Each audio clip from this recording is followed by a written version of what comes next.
Voilà, bienvenue à cette conférence, bienvenue. Nous sommes, vous le savez peut-être, à 313 jours avant le 1er septembre 2026, date à laquelle la facturation électronique deviendra une réalité pour vous, bien entendu, pour nous également, et pour toutes les entreprises, en réception comme en émission.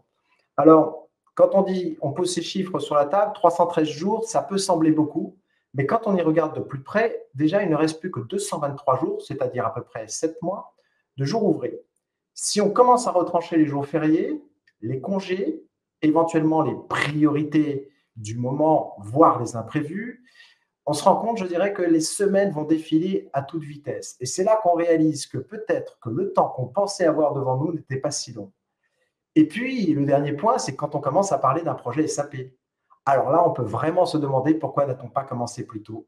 Pourtant, 2025 a été une étape cruciale dans le projet de facturation électronique parce qu'il nous a permis d'avancer néanmoins. On a vu une consolidation du cadre juridique, une stabilisation des normes, même si c'est toujours en cours, une confirmation des spécifications techniques, et les tests et les phases de qualification sont presque achevés, c'est-à-dire que le terrain est maintenant préparé et désormais nous avons une vision claire et certaine, c'est que 2026 sera l'année du passage à l'action et de l'obligation d'émission et de réception de la facturation électronique. Et pour aborder ces sujets avec la clarté et la profondeur qu'ils méritent, je ne serai pas seul, en tout cas je l'espère. J'ai la chance d'être accompagné en principe de personnes. Je vais donc d'abord saluer la première personne que j'estime beaucoup, à savoir sans elle, le webinaire n'aurait pas pu avoir lieu. Vous la connaissez déjà, c'est Océane, qui assurera le rôle de modératrice et son énergie positive va, je pense, nous aider à rythmer nos échanges et surtout à relayer vos questions. Donc, n'hésitez pas à poser vos questions dans le chat parce qu'à partir de là, on sera en capacité d'y répondre. Nous aurons la traditionnelle session de questions-réponses à la fin. Et faire de ce moment un dialogue constructif et vivant avec vous, c'est notre objectif.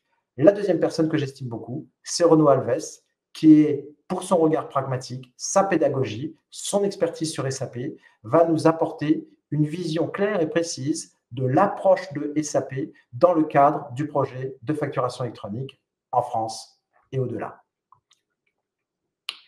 Donc, je ne sais pas si Renaud a réussi, il ne s'est pas toujours connecté, mais ce n'est pas grave, je vais continuer juste sur mon introduction. Donc, aujourd'hui, à ses côtés, nous allons essayer de vous donner les clés les plus claires possibles pour comprendre où nous en sommes et surtout comment vous préparer efficacement à la suite de manière intelligente, si possible. Bonjour à toutes, bonjour à tous. Je ne me suis pas présenté. Je suis Marc Daman, référent sur le sujet de la facturation électronique auprès vis-à-vis des instances régaliennes que sont le Forum national de la facture électronique. Excusez-moi, j'essaie de regarder l'arrivée de Renaud. Et puis également auprès de la DGFiP.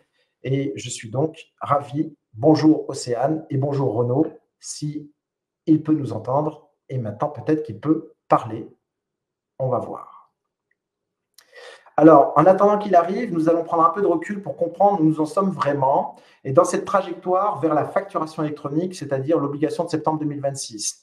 Donc, le programme de la conférence est un peu chargé. Néanmoins, on a une première partie qui va être un point global sur la réforme, très rapidement, parce que je le ferai une prochaine conférence sur le sujet. Nous allons donc revenir uniquement sur les grandes étapes. La deuxième partie, c'est Renaud, s'il arrive à se connecter, avec l'approche de SAP, présentée par Renaud, avec un éclairage concret sur la façon dont l'éditeur intègre la réforme. L'éditeur, on parle de SAP, et prépare ses clients à la bascule. Troisième partie, la solution alternative ou des solutions alternatives pour illustrer les autres options possibles que vous avez en face de vous, les atouts, les limites, les stratégies, les faiblesses. Et enfin, nous terminerons par un comparatif force-faiblesse synthétique, que l'on espère extrêmement synthétique, et on répondra à la question que l'on a posée dans l'invitation ensemble à travers un échange et vos questions qui vont venir alimenter justement cet échange directement avec vous sur vos enjeux, sur vos priorités. Un programme un peu dense que j'espère utile, concret, tourné vers l'action, puisque ce sera notre objectif, que vous puissiez partir avec des repères clairs et des pistes concrètes. N'oubliez pas à la fin de cette, si ça vous a plu, de noter effectivement cette conférence. Et je tiens avant de commencer, juste à préciser une petite chose. Nous sommes sur Webikeo, qui est une plateforme extraordinaire pour effectivement vous permettre de visualiser des contenus à valeur ajoutée. Mais néanmoins, je précise que cette conférence s'adresse principalement aux utilisateurs de l'ERP SAP. Les exemples et les approches techniques que nous allons aborder s'appuieront bien entendu sur cette expérience, sur cet environnement. Ceci dit, quel que soit votre système, que vous soyez utilisateur de SAP ou d'un autre ERP, vous trouverez quand même néanmoins des échanges, des repères, des leviers concrets pour vous, pour avancer sereinement vers la facturation électronique, mais vous n'êtes pas forcément la cible de toutes les informations qui vous seront partagées. Donc, avant d'entrer dans le vif du sujet, j'aimerais qu'on prenne une petite minute pour se situer un petit peu le terrain. Vous êtes nombreux aujourd'hui à travailler sous SAP, mais pas forcément sur la même version. On va donc vérifier avec vous. Est-ce que, Océane, si tu m'entends, un sondage, tu peux lancer, j'ai l'impression de parler un peu à la Yoda, concernant effectivement votre version de SAP. Qu'est-ce que vous utilisez actuellement?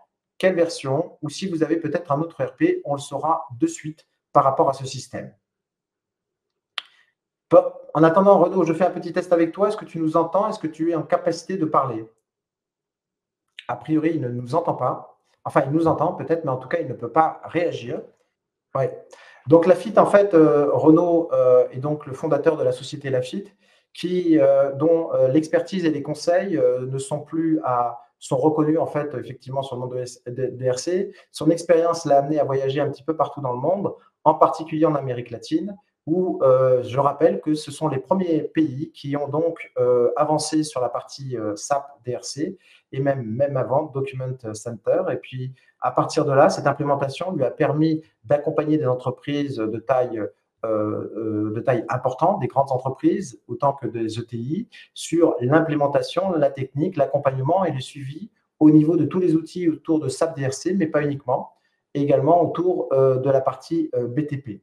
Alors, ce que je vous propose, pendant que Renaud essaye de se connecter et peut-être on aura sa parole un tout petit peu, c'est de changer un tout petit peu le cours du jeu. Et le cours du jeu, en fait, c'était la possibilité de commencer par le contexte réglementaire.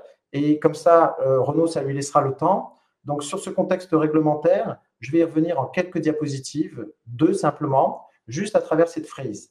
Et cette frise, en fait, qu'est-ce qu'elle nous indique? Elle nous indique un cap en 2026, mais un cap en 2030, bien au-delà, effectivement, vis-à-vis de l'harmonisation VIDA. On en parlera en fin de session.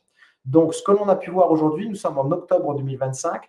Les révisions des travaux législatifs, vous les avez sûrement suivies dans l'actualité concernant le projet de loi de finances 2026 et les nouvelles spécifications qui vont donc sortir. Et petite information que j'ai obtenue hier lors de mes discussions avec la DGFiP, les spécifications intégreront la partie chorus que certains d'entre vous attendent également pour se connecter en tant que canal historique, c'est-à-dire ce que vous êtes en capacité de faire aujourd'hui, mais également à travers votre plateforme agréée d'émission. Donc, toutes ces nouvelles spécifications vont apparaître fin octobre, début novembre. Début novembre, évolution normative également avec la norme AFNOR qui va évoluer.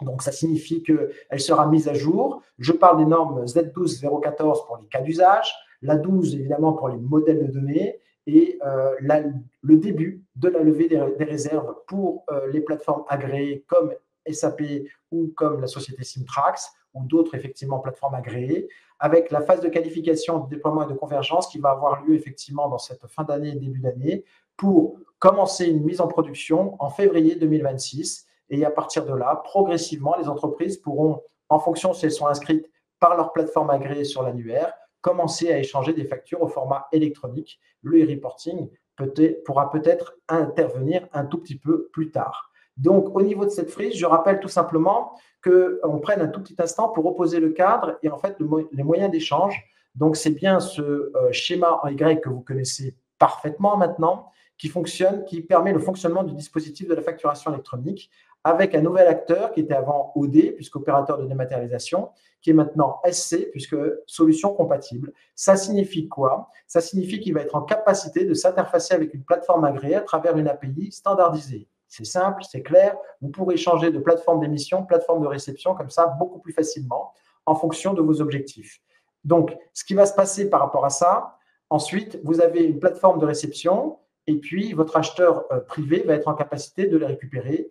Et sur Chorus, ce sera donc CPRO, à savoir la Chorus Pro, portail de service Chorus Pro, qui va évoluer pour devenir lui-même une plateforme agréée pour la réception des factures pour l'ensemble des entités du secteur public, bien entendu. Quelques questions se posent sur ceux qui n'ont pas eu Chorus et qui auraient dû peut-être les avoir. Je parle des assemblées, mais ça, c'est un autre sujet. Mais également en émission. Et donc, ça veut dire que Chorus Pro sera en capacité d'émettre le flux, vous savez, le flux 10, ce que l'on appelle au niveau du e-reporting également. Donc, beaucoup d'évolutions à penser sur cette partie Chorus Pro, plateforme agréée. Ceci étant dit, ça signifie que vous, de votre côté, que vous soyez du secteur public ou que vous soyez du secteur privé, vous allez devoir effectivement, en termes de raccordement avec votre système SAP, aller peut-être plus loin que ce que vous êtes en capacité de faire aujourd'hui, en particulier pour gérer le cycle de vie de vos systèmes. Renaud, je ne sais pas si tu m'entends. Moi, oui, je t'entends, je te vois. On t'entend parfaitement bien et on est hyper content. En tout cas, moi, je le suis. Content que tu puisses nous entendre. Et j'allais justement commencer par les transitions avec toi, par l'approche de SAP DRC. Tu te présenteras peut-être un peu plus à la fin par rapport à ce que j'ai dit de toi, j'espère en bien. Mais je te laisse la parole pour peut-être nous préciser les contours de ce que signifie SAP DRC et peut-être le périmètre fonctionnel couvert par cet applicatif. Oui, tout à fait. Merci et désolé, Marc. Tout fonctionnait bien jusqu'à 2 minutes que le live commence, mais tout va bien. Donc, bon, pour vous présenter, on va aller droit au but. SAP DRC. Donc, qu'est-ce que SAP DRC? Déjà, l'acronyme Document and Reporting Compliance. Donc, qui parle de documents, qui parle de reporting et qui parle de compliance. Donc, ça veut dire qu'on va se mettre mettre en conformité des documents, soit des documents au sens large, des documents commerciaux, soit des reporting que l'on va créer à la demande en fonction de ce que les États attendent. Et tout ceci dans un cadre de compliance. Donc, le but du jeu, c'est de faire de la mise en conformité. Donc, DRC est une solution de mise en conformité. Ce n'est pas une solution juste, entre guillemets, de facturation électronique. Ça permet donc conformité, comme c'est marqué, automatisé. Donc, on peut l'utiliser en format automatique ou manuel. Et l'idée, c'est qu'avec cette solution, vous êtes sûr d'assurer votre conformité électronique et donc vous minimisez vos risques de non-conformité. Donc, voilà. Ceci étant dit, si on rentre un petit peu dans le détail de la facturation électronique, on a parlé effectivement, tu as parlé de mise en conformité, ça se décompose de la manière suivante, du coup, c'est ça? Oui, effectivement. Donc ça, c'est pour aborder d'une façon générale un peu les fonctionnalités de la solution. Donc, qui est une solution globale, encore une fois, c'est pas une solution adaptée ou peu réduite à la partie facturation électronique, ni réduite qu'à la France. Donc, on a effectivement 3 grandes fonctionnalités. La fonctionnalité de facturation électronique, dont on parle beaucoup donc pour la France, je ne vais pas y revenir dessus. La fonctionnalité d'e-reporting, dont on parle également beaucoup pour la France. Donc, il y a ces 2 fonctionnalités, mais il y a aussi une fonctionnalité des reporting statutaires, des reporting légaux. Par exemple, sur la France, on va pouvoir parler des reporting de type FEC, de type DAS2, des choses comme ça. Et demain, très probablement, ce sera là aussi où on pourra faire notre déclaration de TVA quand elle sera entièrement digitalisée. Prévu pour la France d'ailleurs à partir de, pour information, 2028, pas avant. C'est-à-dire que tout le pré-remplissage ne pourra pas s'effectuer avant. Le pré-remplissage, après l'entière automatisation, je pense que ça va mettre encore un petit peu de temps. À minima. Tout à fait. Donc, petit élément en fait sur la partie reporting, si tu me le permets, Renaud. Oui. Il y a donc l'agrégation des données quand on est effectivement en B2C, ou même en G2C, c'est-à-dire la capacité pour le système SAP à générer le reporting. Puisque, oui, par exemple, dans la plateforme Chorus Pro, cette plateforme ne va pas générer l'agrégation des données dans le cadre du G2C. Et au niveau des plateformes agréées, il se peut qu'elle agrège l'ensemble des données dans l'émission, mais ce n'est pas une obligation. Et ça signifie qu'il faut peut-être générer ce fichier, et en particulier au niveau de SAP, est-ce qu'il y a aussi des solutions qui sont autour de cette partie-là qui peuvent être envisagées? Tu veux dire des solutions tierces autres que celles offertes par SAP, par exemple, pour générer le e-reporting, comment ça se passe aujourd'hui? Est-ce que c'est quelque chose sur lequel tu travailles toi? Est-ce qu'il y a des éléments de réponse en fait pour qu'on puisse transmettre à la PA la plateforme agréée, donc l'agrégation des données, par exemple, dans le cadre d'un flux 10.3, qui est, je rappelle, le flux associé aux données du B2C ou du J2C.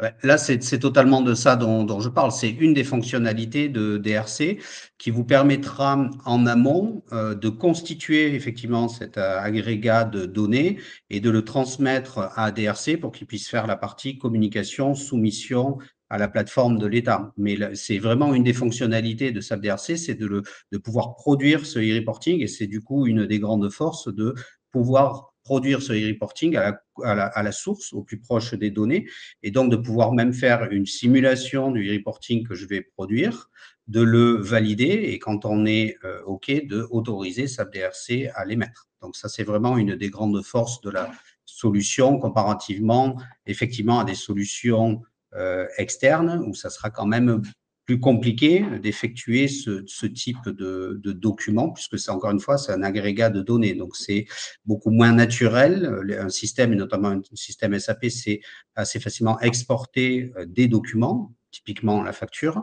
mais un agrégat de données, c'est moins naturel. En tout cas, en standard, ce n'est pas naturel. Donc, c'est soit faire du spécifique, soit passer par une solution type DRC. Je sais pas. Et donc, du coup, absolument, merci beaucoup pour cette précision, parce que je crois qu'elle est importante et c'est un des sujets, souvent en fait, quand on va vous poser, il y a un sondage qui sera dessus sur les difficultés que vous rencontrez aujourd'hui, et ben, on aborde en fait ces différents aspects, donc n'hésitez pas à souligner la partie reporting ou souligner les cas d'usage ou tout type de difficultés que vous rencontrez. Et donc, on en vient maintenant à l'architecture applicative de la partie DRC, qui, elle, est divisée donc en deux composants. Est-ce que tu peux nous en expliquer un petit peu les tenants et les aboutissants? Oui, tout à fait. Donc, vous avez deux composants dans SAP DRC. Donc, à gauche, vous allez avoir, donc à gauche, on a mis les solutions SAP, donc au sens large. Donc, il y a le RP, mais pas que, c'est l'ensemble des suites de solutions que propose SAP. Donc, vous allez avoir un composant qui va être dans les applications, qui peut être assimilé à une fonctionnalité de OD, qu'on appelle maintenant les solutions conformes, c'est ça, hein, Marc? Les SCC, Alors, OD, ce n'est pas forcément, ça veut dire que la solution compatible, ça veut dire qu'elle possède la solution compatible, il y a toujours l'opérateur de dématérialisation. Mais il peut devenir solution compatible s'il possède l'API standardisée qui va lui permettre de discuter avec une PA. C'est là la distinction, si tu veux, entre OD et SC.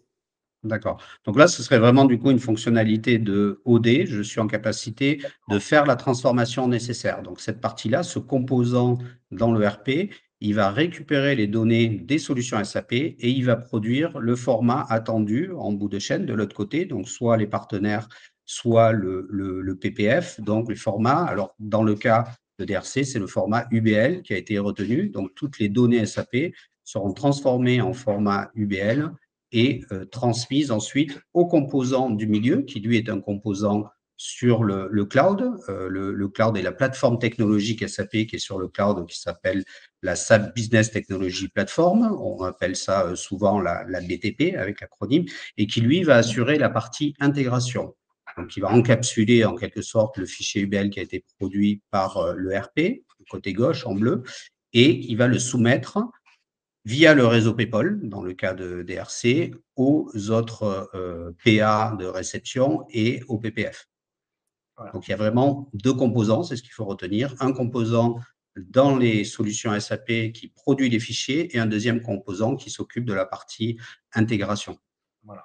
Quel que soit effectivement si ce composant de solution de gestion est en premise ou même en version cloud, après, ça va s'interfacer avec cette plateforme. Par contre, la BTP, si je résume, c'est la partie cloud et c'est elle qui va s'interfacer éventuellement avec d'autres PA et évidemment, et puis être en capacité aussi d'émettre à travers le réseau PayPal. On y reviendra en fin de session pour expliquer un tout petit peu ce que c'est que le réseau PayPal si besoin. Donc là, c'était la partie technique un petit peu sur l'architecture pour ceux qui ont une appétence et qui ont plutôt un profil technique. Et juste pour finir, il y a aussi quand même une possibilité qu'on ne sait pas forcément d'intégrer des systèmes non SAP au sein de DRC. Est-ce que je me trompe en disant ça ou pas? Oui, tout à fait. Donc, il y a possibilité d'intégrer. Alors, on vient de parler dans le cas où on est dans des systèmes SAP, mais effectivement, les entreprises peuvent avoir des besoins, ou en tout cas des données et des flux qui ne sont pas dans des systèmes SAP. On a souvent des systèmes hétérogènes dans les entreprises. Et donc, DRC propose effectivement cette option de récupérer des fichiers de ces applications tierces, donc qui sont sur le côté gauche en vert. Et il va les récupérer. Alors, il va les récupérer dans un format précis, puisqu'il émet, on a vu tout à l'heure, de l'UBL. Donc, il s'attend à recevoir de ces systèmes-là de l'UBL. Et dans ce cas-là, il va jouer son rôle de pur PDP, si je puis dire, c'est-à-dire je reçois des fichiers conformes, je les vérifie, je les valide et je les soumets. Donc, il y a quand même une option pour système non SAP, mais il faut fournir des fichiers conformes. On peut utiliser une API entre ces systèmes et DRC dans les systèmes SAP pour soumettre les fichiers que l'on souhaite transmettre. Ou alors utiliser une fonction de middleware, une solution de middleware qui sera en capacité de transformer pour amener l'UBL directement à SAP. Donc, on voit un mécanisme peut-être qui peut présenter comme ça une complexité, mais en tout cas, une fois qu'il est mis en place, va permettre d'adresser effectivement des systèmes non SAP au niveau de DRC. Et à travers l'ensemble de ces éléments, pardon, c'est moi qui commence, on a donc en résumé un hub de mise en conformité, c'est les mots que tu as employés effectivement au début. Et dans cette partie-là, on va être en capacité de discuter avec un système non SAP à travers une solution compatible ou un autre opérateur de dématérialisation ou une autre PA directement grâce à DRC. Donc, si je comprends bien, DRC va nous permettre effectivement de mettre en place toute cette conformité au niveau domestique, national, intracommunautaire et au-delà, et également s'interfacer avec d'autres systèmes ERP avec effectivement pour avoir cette synchronisation et cette cohérence associée en fait à l'ensemble des systèmes que vous possédez autour de SAP. Alors, étant dit, donc à l'échelle mondiale, Renaud, donc je crois que le SAP DRC, si mes souvenirs sont bons, a été lancé je crois qu'on fête les 4 ans aujourd'hui. Je crois que c'était octobre 2021, mais j'en suis pas sûr. Alors, il a autour de 8 ans, la solution, elle a autour de 8 ans dans sa forme actuelle, hein, avec l'acronyme SAP DRC, dans lequel ils ont regroupé les fonctionnalités que j'ai présentées tout à l'heure. Mais effectivement, avant, il y avait déjà les composants qui permettaient de faire du document électronique, d'autres composants qui permettaient de faire du reporting électronique. Et en fait, là, sous sa forme actuelle, SAP DRC, je crois que ça fait environ 8 ans que la solution existe et qu'elle adresse un certain nombre de pays, même un grand nombre de pays, on peut dire, on le voit là à l'écran, donc autour de 60 pays aujourd'hui, plus de 500 scénarios. Alors, qu'est-ce qu'on appelle des scénarios? C'est par exemple le invoicing France sera un scénario, le e-reporting France sera un deuxième scénario. Donc, on compte plutôt sous forme de scénarios, les scénarios que DRC est capable d'adresser. Et aujourd'hui, donc, on en comptabilise plus de 500 dans environ 60 pays. Et donc, c'est pour ça que je disais tout à l'heure, je parlais d'une solution globale, d'une solution internationale, parce qu'elle est destinée effectivement à pouvoir répondre aux obligations de mise en conformité électronique dans un grand nombre de pays. Et pour les pays ou les scénarios plutôt qui ne seraient pas couverts, on peut venir les ajouter. Alors, c'est souvent soit des partenaires locaux ou des partenaires, des intégrateurs SAP qui viennent rajouter les éventuels scénarios qui ne seraient pas couverts en standard par la solution. Mais quand on parle de plus de 500 scénarios et autour de 60 pays, ça veut dire qu'il n'en reste pas beaucoup qui ne sont pas couverts. Absolument. Donc, 8 ans effectivement d'expérience. Octobre 2021 qui a été la date officielle, entre guillemets, même si on a bien vu que donc elle a été utilisée un petit peu avant pour avoir dans sa partie finale et qui résulte de la fusion donc des deux systèmes, Document Compliance et Advanced Compliance Reporting, qui étaient avant les appellations de ces différents systèmes. Eh ben, merci beaucoup Renaud pour cet éclairage, j'espère complet sur cette approche SAP. On va revenir effectivement avec ce comparatif qui va nous permettre de mettre en lumière un cas plus un autre, mais c'est à mon tour. Et ce que tu viens de partager illustre parfaitement la manière dont un grand éditeur, justement, va intégrer la réforme dans ses processus et anticiper les évolutions à venir. Mais toutes les entreprises ne sont pas nécessairement équipées pour pouvoir mettre en place DRC. On va voir au niveau des contraintes et certaines explorent peut-être aujourd'hui d'autres trajectoires avec des outils, je dirais, dimensionnés à leurs besoins, peut-être plus légers, avec des partenaires spécialisés. C'est justement ce que nous allons voir à présent à travers ce que l'on appelle, ce que j'ai appelé, ce que j'ai défini, une solution alternative. Alors, définissons peut-être ensemble, si vous me le permettez, le portrait robot pour une solution alternative. C'est les entreprises tout simplement qui vont se tourner vers ce type de solution. Je dirais qu'il y a peut-être 4 points communs. Alors, bien entendu, chaque entreprise est différente, mais néanmoins, il y a ces parties communes. D'abord, une maîtrise du budget. On le sait que ça peut être extrêmement, pour ne pas dire un budget limité, bien entendu, c'est des solutions qu'on doit mettre en place efficacement sans engager un projet qui peut être coûteux aux yeux de certains. Donc, à partir de là, en fonction du budget, c'est quand même un des premiers points que l'on doit poser sur la table. Le deuxième point que l'on doit poser, c'est la contrainte de temps. La contrainte de temps, c'est un calendrier serré. Il faut être prêt vite puisque nous avons une obligation, et je le rappelle qu'elle a été encore diffusée hier auprès des instances publiques et depuis quelque temps auprès des instances privées. L'obligation du 1er septembre 2026 en émission et réception ne sera pas, il n'y aura pas de tolérance. Et qu'à partir de là, il y a même de nouvelles sanctions qui ont été mises en place dans le PLF 2026 qui va donc être voté, on l'espère très prochainement, peut-être ajourné. Néanmoins, il y a pas mal de parties qui vont être dans des décrets aussi, donc tout ne va pas dépendre de ces lois de finances. Le troisième point que l'on peut mettre en avant, ce sont je dirais, les ressources limitées. Quand les équipes comptables ou IT n'ont pas forcément le temps de porter un projet, alors ce n'est pas péjoratif ce que je dis, mais lourd, car déjà mobilisé sur d'autres priorités, et qu'ils recherchent peut-être une solution rapide, dimensionnée à leurs besoins, c'est peut-être aussi un point à regarder. Donc, les ressources limitées, c'est également par rapport à vos intégrateurs SAP. Parce que, évidemment, quand on va mettre en place les solutions, il faut que votre intégrateur ait, la compétence, ce qui n'est pas forcément donné à tous les intégrateurs, effectivement, SAP aujourd'hui sur le marché. On l'a encore vu avec Renault, puisque nous étions au début du mois à l'USF, l'association des utilisateurs de SAP, qui intègre d'ailleurs SAP Business One. C'est pour ça que dans la question, vous aviez ça au préalable. Et enfin, nous avons la recherche d'une solution ajustée à ses besoins qui complète les 3 premiers points, c'est-à-dire il faut qu'il y ait de la modularité, de l'évolutivité et qui doit s'adapter à la réalité de ce que vous avez aujourd'hui, parce que peut-être que si vous êtes en train de déployer S/4HANA, en fait, les dates ne vont pas correspondre à septembre 2026. Donc, il va y avoir des périodes temporaires également à gérer de votre côté. En somme, toute une approche pragmatique de la question qui peut être envisagée pour un portrait robot d'une entreprise qui va aller vers des solutions alternatives. Dans les solutions alternatives, si vous me le permettez, parlons maintenant des contraintes éventuellement techniques auxquelles vous êtes confrontés. Alors, il est entendu qu'il y a 4 points qui sont ici énoncés, mais ce n'est pas une liste exhaustive, j'ai tendance à dire. Chaque entreprise, vous-même, vous allez avoir vos propres spécificités, contexte, historique de système, etc. Mais on retrouve quand même les mêmes défis, les plus fréquemment rencontrés. L'expérience utilisateur. Alors aujourd'hui, tu me dis si je me trompe, Renaud, dans l'expérience utilisateur au niveau de SAP DRC, il est possible effectivement de travailler avec un SAP BI, mais également de mettre en place peut-être un outil complémentaire à travers SAP Fiori. Il me semble au niveau d'expérience utilisateur que c'est également déjà possible aujourd'hui. Oui, tout à fait. Alors, au niveau interface, on va dire utilisateur, on peut utiliser les ou la transaction dans un système classique, un client classique SAP. Donc, tu parles effectivement de SAP Guy. Mais sur S/4HANA, on peut également utiliser l'interface Fiori qui, du coup, comme souvent, est quand même plus user-friendly, dans laquelle il y aura notamment, dans le cas de DRC, un joli tableau de bord personnalisable.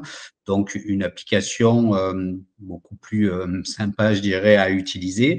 Mais malgré tout, ça fait le job dans le client sous forme de transactions telles que les connaissent aujourd'hui la plupart des utilisateurs SAP.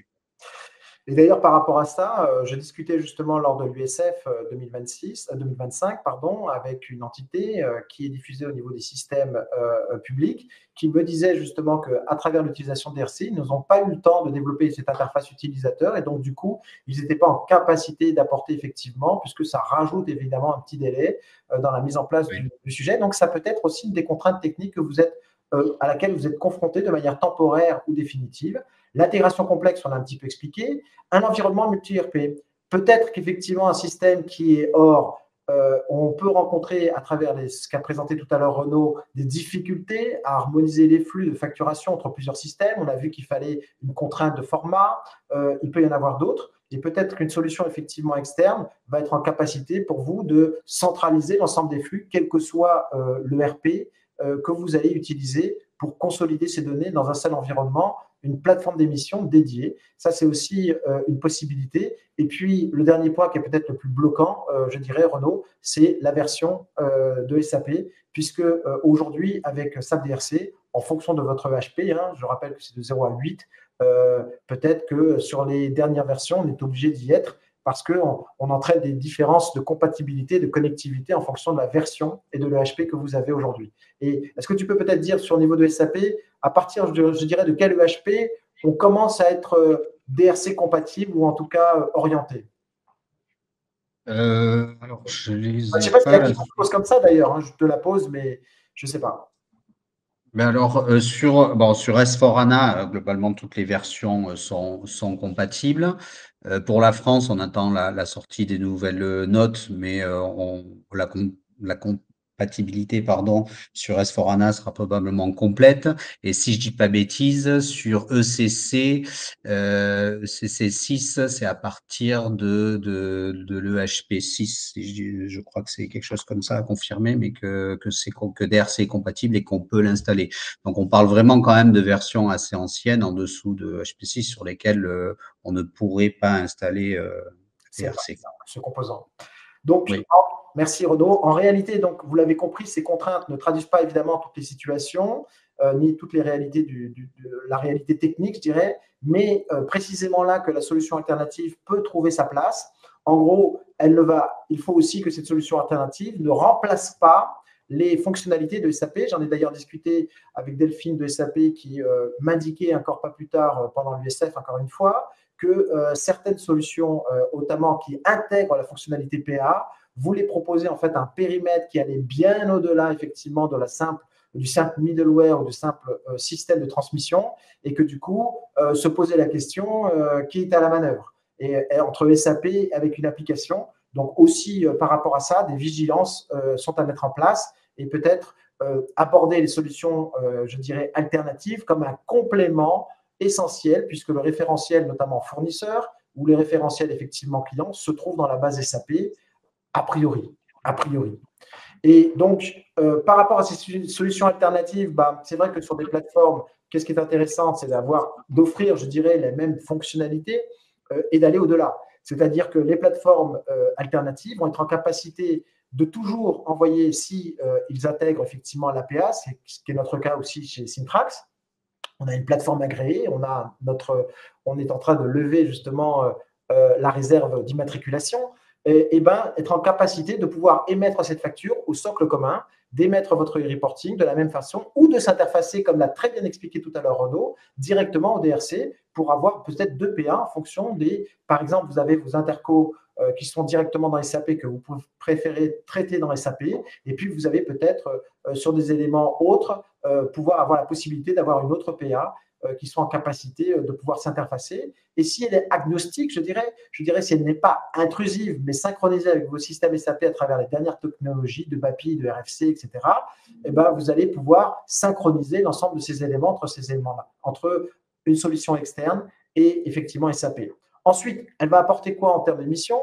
Tout simplement l'émission par email. Parce que dans un DRC de SAP, vous l'avez compris, ce que vous a expliqué Renaud, ce n'est pas couvert évidemment, même si le reporting, c'est un flux que vous allez pouvoir agréger. Donc, dans le flux du reporting, je rappelle que le B2C, c'est l'agrégation, effectivement, en fonction de votre régime fiscal. Vous avez par décade la possibilité d'agréger l'ensemble des données de manière journalière, et puis après, par décade, vous l'expédiez directement au PPF, qui lui va l'expédier à l'administration fiscale, mais également, dans le cas d'une acquisition internationale, la capacité, et ça a été une simplification, je vous le rappelle, de ne pas lire les lignes, puisque vous ne savez pas quel format vous allez recevoir. Si vous recevez des PDF, d'être en capacité de pouvoir les traiter. Et si vous émettez des PDF vers l'extérieur, c'est la capacité de les émettre. Je rappelle que dans le cadre de la réforme en France, vous avez la fameuse facture hybride qui est FactureX, mais je ne sais pas si tu as la même opinion que moi, Renaud, qui aura vocation d'ici quand même quelques années, 10 ans, à ne plus exister pour n'avoir que des fichiers structurés à proprement parler, puisque le lisible sera de toute façon obligatoire. Et donc, le FactureX, pour des questions de poids ou autre, ne sera peut-être pas forcément, quand tout sera généralisé au niveau international, la solution permanente de ces transmissions de factures électroniques. Et donc, on restera sur des factures structurées pour simplifier, avec un lisible au niveau de l'applicatif. Et puis, on a parlé de PayPal. Ouais. PayPal, c'est l'ouverture. Oui, FactureX, pardon, je t'ai posé la question, mais je n'ai pas attendu la Oui, réponse. oui, oui, bien sûr. Bon, on en a déjà discuté, on est d'accord sur le FactureX, qui est un format qui semble très utile à première vue, mais étant donné que, comme tu l'as dit, il va y avoir une utilisation obligatoire du lisible, il n'y a pas forcément ce besoin de transporter quelque part le lisible. Et sur la scène internationale, ce que l'on voit, c'est que les formats hybrides type FactureX ne sont pas utilisés ou même pas acceptés. Donc, c'est un format qui est franco-allemand, mais qui probablement ne dépassera jamais nos frontières.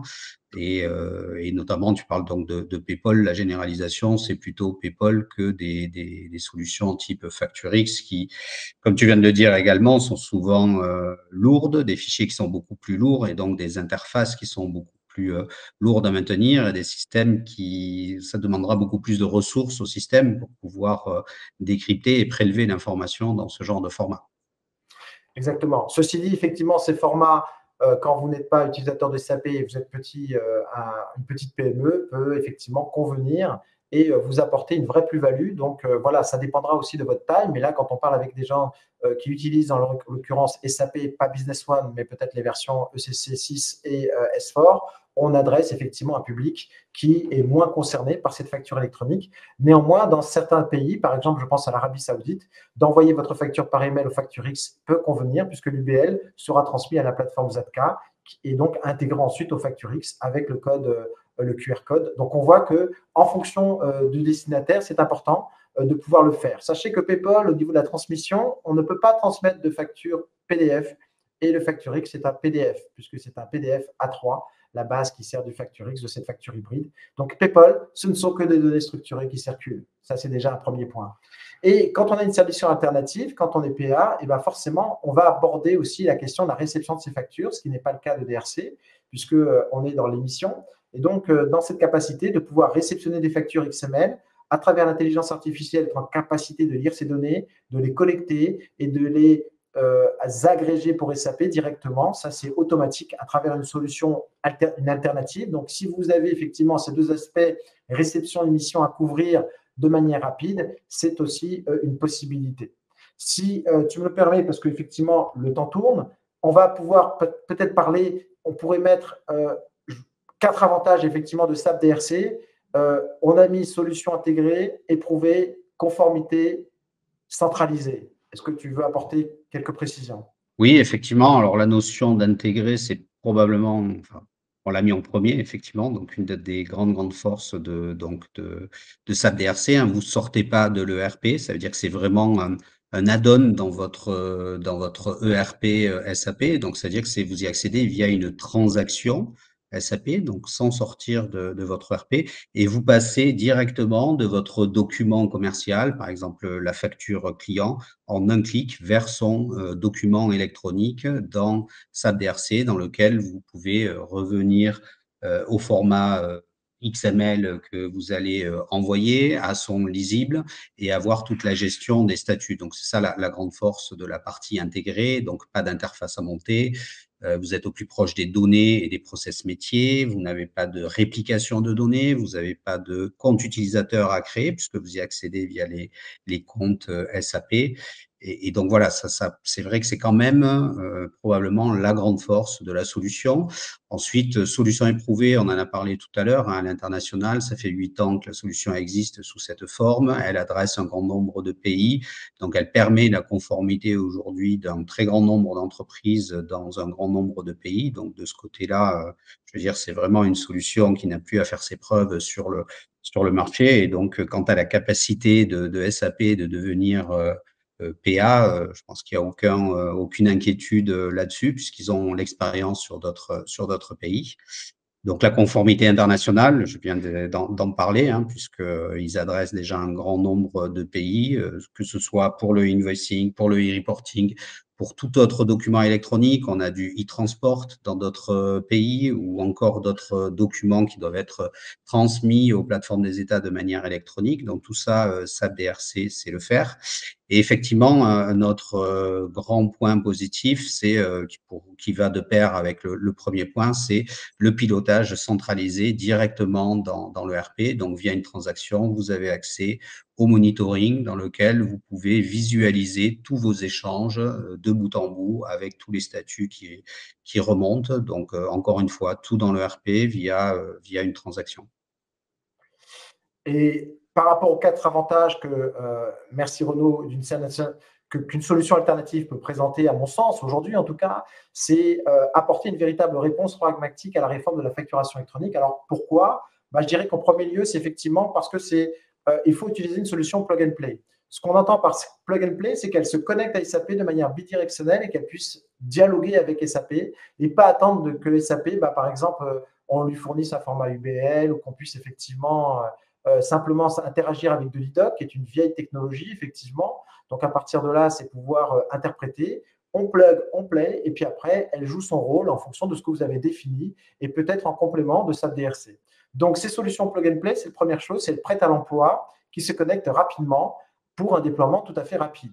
Solution ensuite, une interopérabilité, je dirais, multisystème. On l'a vu, je l'ai déjà parlé. Le troisième avantage, c'est la couverture fonctionnelle étendue, puisqu'on a vu qu'il y avait la partie acquisition, il y avait la partie émission, il y avait la partie émission des factures, avec aussi des possibilités d'archivage qui peuvent être intégrées directement dans la partie. Et enfin, une rapidité de déploiement qui va permettre, effectivement, on le verra dans le comparatif, d'avoir une petite alternative agile, concrète, sans compromis, bien entendu, sur la conformité, parce que l'idée, on l'a vu, les deux apportent cette conformité. Et si je définis effectivement l'interface utilisateur, juste pour vous montrer, par exemple, une interface, je dirais, un exemple d'interface que l'on peut mettre en place, c'est effectivement, comme l'a dit Renaud, on ne peut pas cliquer forcément toujours dessus pour obtenir la facture directement, mais ça, c'est une facture qui est issue de SAP au réceptionné. Donc, on a les factures, on a les emails entrants, on a les factures classées, on a les factures qui sont effectivement à travers Chorus Pro, on a la plateforme agréée. En émission, on a la partie du reporting également. On a effectivement des tableaux de bord qui sont complètement personnalisables et extrêmement rapides à mettre en œuvre. Donc, effectivement, une solution qui est dédiée peut avoir effectivement son mot à dire et en tout cas être de votre côté interprété également par rapport à une solution DRC. Et encore une fois, on va en parler de suite, si vous me permettez. On va en parler de suite avec je dirais, ce tableau de cette matrice entre les deux éléments. Et avant qu'on choisisse effectivement, je dirais, SAP DRC ou une solution alternative, on parle de deux approches, vous l'avez vu, mais l'exigence reste la même. Et l'exigence, c'est quoi? C'est garantir la sécurité, la conformité, l'interopérabilité. Donc, dans les deux cas, on retrouve les mêmes fondations. Donc, dans les deux cas, on va retrouver une fondation autour de la norme ISO. Dans les deux cas, on va retrouver une plateforme à agréer intégrée, mais qui va être utilisée de manière différente. Et puis, dans les deux cas, on trouvera une connectivité à PayPal qui va nous permettre, effectivement, sur les pays qui ont déjà choisi, nous étions, il y a un mois, je crois de cela, même un peu moins, avec Renaud au e-Summit à Vienne pour la partie internationale, où ont été présentées par la Belgique les évolutions qui sont à venir, par la Slovaquie, et qui, eux, ont décidé d'utiliser le réseau PayPal pour la réception de leurs factures et la transmission entre les différents acteurs de cette facturation électronique. Donc, on voit que PayPal commence à monter en charge. Et puis, bien évidemment, outre la plateforme indépendante, c'est la reconnaissance officielle dans l'écosystème au sein de SAP, mais également au sein de l'écosystème de la DGFiP. Et donc, pour en venir à cette mise en œuvre technique, pour vous aider, je dirais, à visualiser les différences, on a souhaité synthétiser un petit peu dans cette matrice les principaux critères de mise en œuvre qui vont nous permettre de discuter. Solution SAP DRC, on est plus entre 3 et 6 mois. Renaud? Oui, alors j'ai mis cette échelle-là parce qu'aujourd'hui, par exemple, sur un projet de simple, on va dire, invoicing B2B, on est autour de 3 mois. Alors là, je parle vraiment de la partie implémentation, sous-entendu le point de départ ou le prérequis, c'est déjà d'avoir fait toute la partie d'études, de cadrage, de conception fonctionnelle. Et donc, nous, on intervient au moment où on doit faire la conception technique et la configuration de la solution, éventuellement rajouter du spécifique s'il y a besoin de spécifique pour traiter certains cas d'usage du client. Mais voilà, j'ai mis une échelle 6 mois parce que pour la France, le morceau est quand même beaucoup plus gros. On a beaucoup plus de choses dans l'obligation. Hein. On n'a pas que du invoicing, on a du e-reporting, on a les cycles de vie. Donc ça va être un projet qui va être quand même beaucoup plus complexe. Donc c'est pour ça que j'ai mis plutôt, à mon avis, la tendance pour la France, c'est que ça soit plus long, notamment parce que je pense qu'il faut rajouter une grosse phase de test, hein, du AT, comme on dit, parce que, voilà, encore une fois, c'est complexe. Il faudra bien tester tous nos flux dans l'architecture cible et je pense que ce ne sera pas une mince affaire. Oui, voilà, je crois que pour le reste, c'est un petit peu marqué. Il y a une complexité qui est commune aux deux, c'est de toute façon le cas de la France. Je Ouais. crois que tout le monde ici est d'accord sur cette conclusion. Le cas de la France n'est pas facile. Simplement, il a essayé d'anticiper aussi Vida qui va intervenir. Et donc, ce cas-là va permettre de couvrir l'ensemble des transactions possibles en France. Ça a été l'ambition assez importante, effectivement, du gouvernement pour avoir une visibilité et travailler sur des milliards de données au sein de ces informations. Donc, on voit bien que quand on parle de la donnée, eh ben, ça veut dire que la Direction générale des finances publiques, le ministère de Bercy va être orienté données. Ça signifie que de la même manière de votre entreprise, vous devez commencer à être véritablement orienté données pour les exploiter. L'intelligence artificielle, on l'a vu, est en capacité de vous lire les documents, de vous sortir effectivement les données, mais derrière, il peut également les analyser. On pourra faire de l'analyse de l'IA générative par rapport à vos données. Dis-moi quel est mon meilleur fournisseur, dis-moi quel est mon meilleur client, dis-moi combien effectivement je fais, et on va poser ces questions puisque ça va être travaillé à partir de vos données, et bien sûr, tout ça dans le respect effectivement du Secnum Cloud, puisque ce sont vos données propres et donc sécurisées, bien entendu. Il ne s'agit pas de les partager avec tous, bien entendu, mais on voit que le cas de la France est quand même un projet. Donc, on a vu que clairement, je pense, à travers cette conférence, le choix va dépendre de la stratégie de votre entreprise. DRC va imposer une logique d'intégration globale, continuité de SI avec des temps que l'on a vus, sachant qu'on a vu que 7 mois, 223 jours, si vous n'avez pas commencé, bah, il serait quand même un petit peu temps. Et puis la deuxième, c'est solution alternative qui répond à une logique de rapidité, de flexibilité, de pragmatisme opérationnel. J'aurais tendance à dire peut-être, et tu me dis si tu n'es pas d'accord avec ça, Renaud, c'est que si par exemple vous avez un pays avec lequel vous devez travailler et vous avez une multitude de pays avec lesquels travailler, on n'a peut-être pas la même approche. Comment tu dis si on a un pays à adresser? Qu'un seul pays adressé, par exemple, Oui. qui est, et avec une multitude de pays, bah forcément, DRC, j'imagine que voilà, ce sera peut-être tout le travail de préparation en amont pourra servir plus facilement une multitude de pays. Oui, tout à fait. Alors, c'est effectivement, bon, la force, on l'a déjà dit, de DRC, hein, de pouvoir adresser une multitude de pays. Et effectivement, l'expérience d'un pays va servir pour la configuration et l'implémentation sur les autres pays. Mais encore une fois, c'est sûr que si vous êtes essentiellement sur SAP, sur des systèmes SAP, sur un ou plusieurs systèmes SAP, mais en tout cas en majorité SAP, si l'ensemble ou la quasi-totalité de vos processus et données passent par les systèmes SAP et que vous avez besoin vous avez des besoins de mise en conformité à l'international, c'est sûr que dans ce cas-là, SAP DRC, c'est vraiment une solution à considérer qui va très probablement vous faciliter la vie lors de ces différentes implémentations, les différentes obligations que vous allez avoir à des dates différentes avec des modèles qui sont aussi un petit peu différents. Bah, je crois que tu as un petit peu anticipé la question avec le Oui, bilan qu'on avait mis en place, qui t'a dit effectivement. faut-il s'appuyer sur une solution native DRC, BTP ou privilégier une solution externe. Vous avez vu, c'est vrai qu'on a essayé dans cette conférence d'être le plus pragmatique et je dirais objectif possible, même si bien sûr tout le monde défend son clocher, c'est entendu, et que ces solutions peuvent être aussi complémentaires. Il ne faut pas envisager aussi l'un contre l'autre dans tous les cas de figure. Il y a des moments où en fait vous allez devoir agir plus rapidement parce que vous êtes en train de déployer sur un pays quelque chose et par exemple sur ce pays il vous demande en fait une échéance qui n'est pas compatible avec la mise en place de DRC parce que vous avez vu c'est une grosse machine qui est mise en place et que donc bien sûr une fois que cette grosse machine est lancée vous en récolterez les fruits, mais en attendant peut se poser des questions de rapidité d'intervention. Et là, des solutions alternatives ont toutes leur valeur ajoutée, bien entendu, même si ces solutions alternatives peuvent également tout couvrir de la même manière que DRC. Donc, comme je dirais, pour ceux qui ont vu, bien entendu, le film, et je crois qu'on est nombreux, il n'y a pas une ou une mauvaise solution, il y a une solution qui vous convient,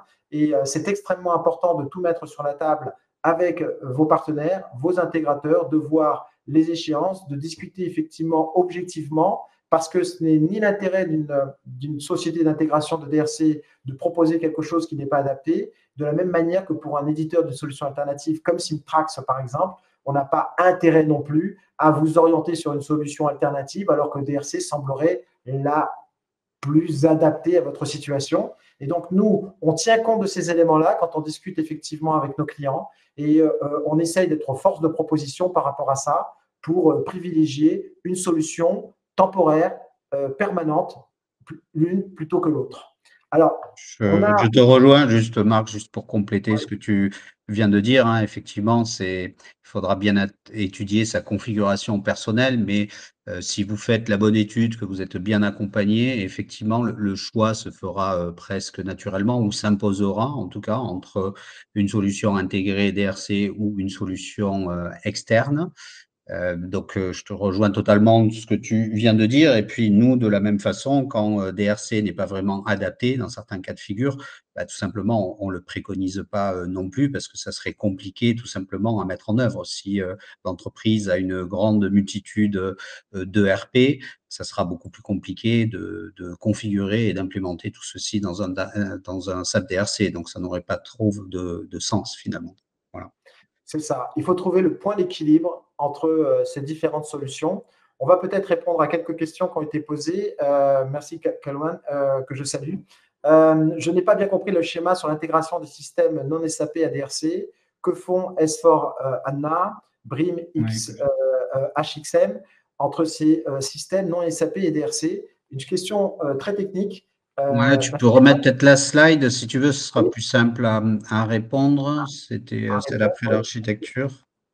Mais enfin, c'était juste des exemples de solutions SAP, en fait. C'est pas plus que ça. Là, tu viens de la passer. Voilà.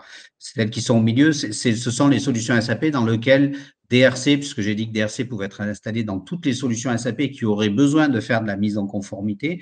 Donc, c'est le cas de l'ERP S4HANA dans cet exemple, mais ça pourrait être aussi un ECC. Et c'est le cas des solutions que probablement vous connaissez moins, qui sont SAP BRIM et HXM, qui est BRIM, donc qui est pour la gestion, la consolidation, on va dire, de la facturation et des revenus d'une entreprise, et HXM, qui est la partie RH, en fait. Donc, ces solutions-là peuvent aussi avoir besoin de faire de la mise en conformité électronique. Donc, c'est tout simplement pour ça qu'elles sont là. Mais ce qu'il faut retenir, c'est que on peut importer des données des systèmes non SAP dans chacun de ces systèmes-là, où on y retrouve DRC qui fera office donc de PDP. Voilà. Et donc, forcément, ce n'est pas les mêmes documents qui vont servir en mise conformité quand on fait du HXM ou quand on fait du S4HANA dans le cadre effectivement du SD et du MM ou effectivement du FICO au niveau de la généralisation de la question. Et cela m'amène à la question suivante de Karine. Merci Karine pour avoir formulé cette question. Pouvez-vous détailler la partie agrégation des données dans le cadre de la réception des factures? Donc, l'agrégation des données dans le cadre de la réception des factures, eh ben, en fait, comment elle va s'effectuer? Je rappelle que vous avez 3 flux dans le cadre du reporting en réception de facture. Donc, si vous êtes assujetti, la transaction est assujettie à la facture avec un non assujetti à la facture en France, et il peut être non assujetti tout court, hein, bien entendu, et ben, vous avez l'obligation d'émettre. Et donc, cette obligation, vous avez 3 flux, il est divisé en 3 flux. D'abord, si c'est du B2C, on va attendre. C'est-à-dire qu'on va cumuler effectivement ces données. Et là, c'est la PA qui va cumuler les données. Toutes les PA ne seront pas en capacité de le faire. mais la plupart et celles qui travaillent correctement vont le faire, c'est-à-dire qu'elles vont cumuler, elles vont réceptionner effectivement vos factures, elles vont cumuler, elles vont pouvoir les mettre. La deuxième, effectivement, c'est de pouvoir, à une facture reçue, émettre automatiquement le e-reporting. Donc là, il n'y a pas d'agrégation à proprement parler, il y a une conversion des données à travers l'intelligence artificielle, en l'occurrence ici dans notre cas, mais il y a cette conversion de 1 pour 1. Donc ça va dépendre des cas de figure, et tout ça, c'est dans le cadrage, dont tu as parlé tout à l'heure, Renaud, en disant que c'était hors cadrage par rapport à un projet de 3 à 6 mois. Et bien, effectivement, c'est dans ce cadrage, dans ces ateliers de préparation, qu'on regarde ça avec précision. Oui, Alain, également une… Pardon, je non, tu vas t'entendais. rajouter quelque chose. J'ai la question d'Alain et Cécile, mais Oui. je te laisse. Donc, Cécile, effectivement, qui te demande est-ce que DRC pourra prendre en charge tous les cas d'usage? J'entends parler de PA spécialisés, notes de frais, par exemple.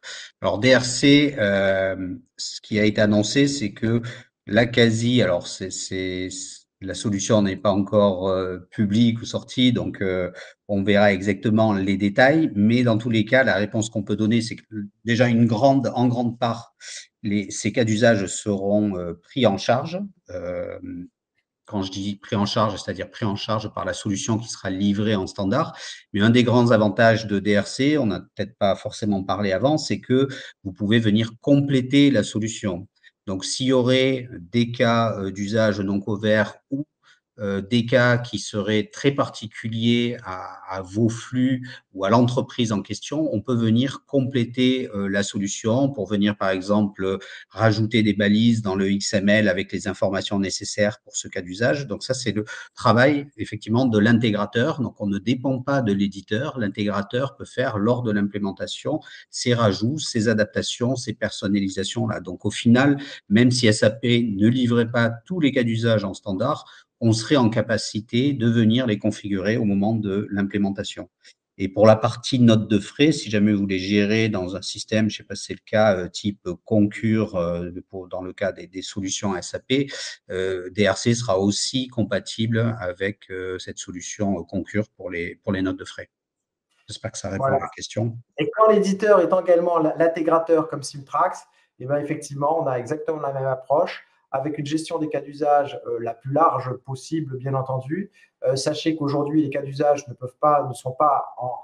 la peinture est encore fraîche, il existe encore beaucoup de cas d'usage en cours de réflexion. J'ai rappelé tout à l'heure qu'il y avait une mise à jour de la norme AFNOR de la 12 et de la 14, et donc qui inclut les cas d'usage qui va arriver, qui va intégrer les cas d'usage également dans le cadre si vous travaillez avec le secteur public ou si vous êtes du secteur public, bien entendu, vous êtes utilisateur de SAP, vous avez des cas d'usage, ils vont être intégrés à la norme AFNOR. C'est ce qui a été confirmé effectivement par la Direction générale des finances publiques. Et donc, quand on a un intégrateur et un éditeur aussi, eh ben, on a cette approche de mise en conformité, de pouvoir générer ce fichier de e-reporting et ensuite de pouvoir le transmettre à l'administration fiscale de manière automatique. Et je crois que sur les différentes questions, on avait une question de Alain sur les référentiels. Si en amont de la facture, faut-il créer dans SAP des codes articles, des notions de quantité? Est-ce que peut-être toi, tu as peut-être une réponse associée à ça, toi, plus que moi là-dessus, hein? Pardon, la question? C'est référentiel. Question sur les référentiels. Si en amont des facturations, faut-il créer dans SAP des codes articles, des notions de quantité? Bah, en fait, on va utiliser les données qui sont dans la facture, enfin, pour pouvoir produire une facture. Je ne sais pas si je comprends bien la question. Si vous vendez des articles, vous avez forcément un référentiel article dans lequel le flux commercial, il sera passé par une notion de livraison dans lequel il y a des quantités facturées. Donc, on vient se sourcer sur les données des documents électroniques et dans ce cas-là de la facture qui elle-même se source sur la donnée de base dans votre ERP. Donc, oui, forcément, mais ça, vous le faites déjà aujourd'hui pour pouvoir faire éditer vos documents. Vous êtes obligé d'avoir des codes, en tout cas un référentiel article, des notions, bien entendu, de quantité, de prix, de montant. Donc, on vient récupérer tout ça pour le traduire dans le format XML. Donc, si j'ai bien compris la Oui, question et du coup répondu, j'espère. je pense. Sinon, on reviendra vers vous, hein, bien entendu. Dernière question, effectivement, de Pascal, qui me semble pertinente, même les autres aussi, hein, mais celle-ci, c'est vrai qu'on peut rester dans la confusion. Donc, on va essayer d'apporter un éclaircissement. C'est si je pars sur SAP DRC, En émission et reporting, faut-il que je prévoie également une PA tierce pour la réception des factures fournisseurs ou DRC est-il capable de le faire?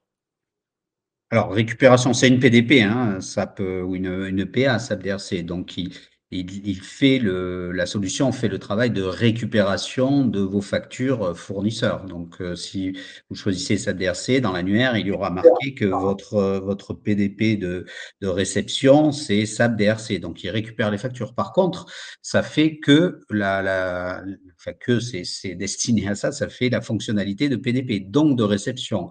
Si on entend par réception aussi le processus de comptabilisation des factures fournisseurs, ça, c'est quelque chose d'opérationnel qui est fait par une autre solution. Donc, SAP a des solutions pour ça, type Vim, par exemple. Donc, c'est avec ces solutions qu'on va faire la comptabilisation. Mais la partie réception et fournir un lisible des factures reçues, ça sera assuré par DRC, effectivement. Et la Voilà. gestion des statuts. Tu aurais pu dire également aussi par Simtrax à travers Compléo pour la réception. Syntrax, exactement. Donc, on t'en tient pas rigueur, Renaud. Et merci à Renaud et Océane, à chacun de vous et à chacun de vous pour avoir écouté et posé vos questions effectivement en cours de cette configuration. Si on prend un peu de recul, ce qu'on vient de parcourir ensemble montre bien que la facturation électronique, je dirais que n'est pas qu'un simple chantier réglementaire, qui a un processus de fond à réaliser, une transformation, je dirais, structurelle de la donnée, puisque sans la donnée, on ne peut pas réaliser effectivement la transmission de ces informations. Donc, on a le master data aussi également qui va intervenir. C'est également au niveau des utilisateurs, leur capacité à changer peut-être certaines habitudes, à être du coup moins dans la transaction, en tout cas, je dirais, dans l'intégration manuelle d'informations dans SAP, mais avec des processus peut-être plus automatisés, avec des échanges plus automatisés au niveau des entreprises. 2025 nous a permis de stabiliser un petit peu les fondations, un cadre juridique clair, comme je l'ai dit, une norme consolidée. 2026 sera l'année de ça. Et dans ce contexte, il n'y aura pas qu'une seule bonne réponse. Nous l'avons dit, je pense, plusieurs trajectoires possibles selon votre taille, vos moyens, votre maturité et de chaque entreprise. Donc, certains avanceront comme SAP DRC, comme l'a indiqué Pascal, dans la continuité, d'autres opteront pour des solutions alternatives. Je dirais, soyez ouverts dans votre discussion, dans votre approche. Et si vous rencontrez un partenaire qui n'a pas cette ouverture, posez-vous peut-être des questions, de savoir si il pourra vous accompagner et comprendre en fait en termes d'évolution ce qu'il peut vous apporter.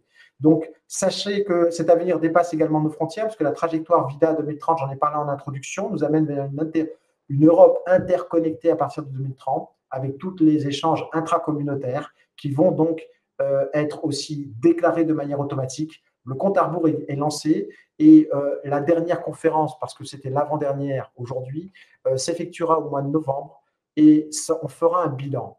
Et je vous invite toutes et toutes, si vous avez des informations, à y participer. J'aurai la chance de présenter cette conférence avec Cyril Sotoro, le président effectivement du FNFE et également de la commission AFNOR, et également la Direction générale des finances publiques qui viendra répondre à vos questions sur les cas d'usage, le e-reporting, pour avoir non pas une réponse d'un prestataire, aussi bon soit-il, mais directement à la source, comme le prélèvement. Messieurs, mesdames, merci beaucoup d'avoir assisté à cette conférence. Merci énormément, Renaud, malgré les petits soucis techniques, ça arrive. Océane, un grand merci. Un merci à la plateforme Webikeo qui nous accueille depuis si longtemps maintenant. Et je vous souhaite à toutes et à tous une excellente fin de journée, une excellente fin d'année. Et n'hésitez pas à revenir vers nous. En tout cas, nous reviendra vers vous pour être sûr que vous avez bien compris. À très bientôt. Merci, au revoir.